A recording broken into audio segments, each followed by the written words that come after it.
Hey everyone! So, let's jump right into one of the biggest, most important assignments you'll tackle in your early childhood education journey, the key assessment for CDEC 1323.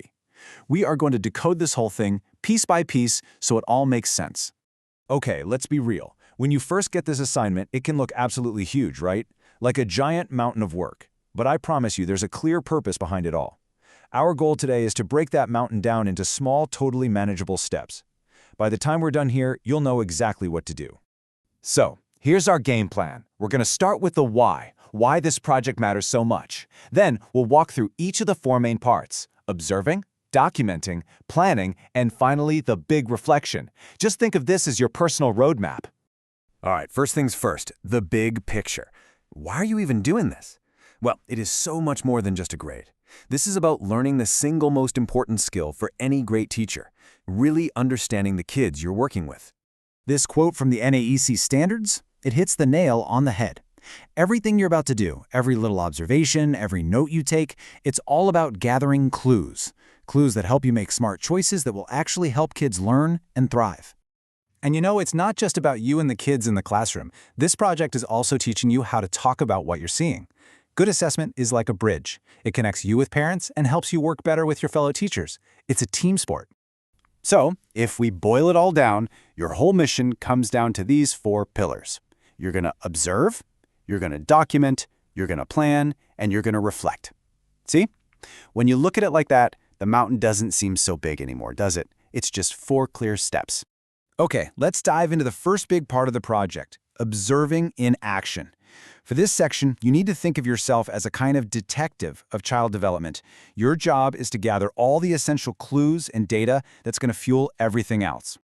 Here are your first concrete steps. You're going to pick two areas to really focus on, say, language skills and social development. Then, you'll choose 3 different children, making sure one of them has a special need.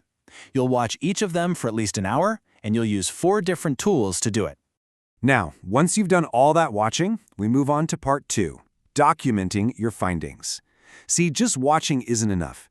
You have to record what you see in a meaningful way, and a huge part of this is learning how to pick the right tool for the job. You've got a whole toolbox to work with here, and each tool does something different. A checklist is great for a quick look at general milestones, but something like a narrative record, that lets you capture all the juicy details of a conversation. Each one gives you a different piece of the puzzle. So let's just compare 2 of them to see what I mean. A narrative record is like writing a short story. You write down everything that's happening. It gives you all the context. Event sampling is completely different. It's more like a tally system. You're only looking for one specific behavior, like when a child shares a toy, and you just mark down every time it happens. One gives you depth, the other gives you patterns. After using your 4 tools, you're going to pull it all together in a digital summary table. This is where the magic happens. It's where your observations become real insights. For each child, you'll list their strengths, things they might need some help with, and a first draft idea for an activity.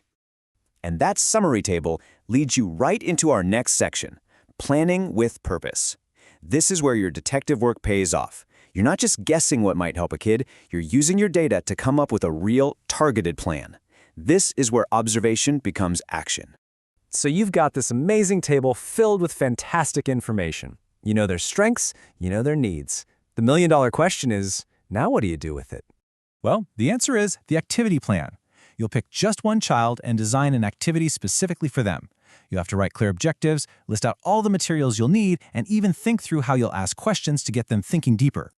Now let's stop for a second on a really important part of that plan, the measurable learning objective. I know it sounds kind of jargony, but it's simple. It's not some fuzzy goal. It's a super specific statement about what you expect the child to actually be able to do after your activity, something you can see with your own eyes. And you want to know a secret? Here's a little trick to get it right every single time. Start your objective with this exact phrase. The child will be able to, the child will be able to stack 5 blocks, or the child will be able to say 3 color names. It just forces you to be specific. It's perfect. And that brings us to the home stretch, the final piece of the puzzle. The final reflection. Now, this isn't just a quick summary. It's a paper where you really connect all the dots and show off how much you've grown as a professional. And the best part, you don't have to guess what to write about. The assignment literally gives you the section headings to use.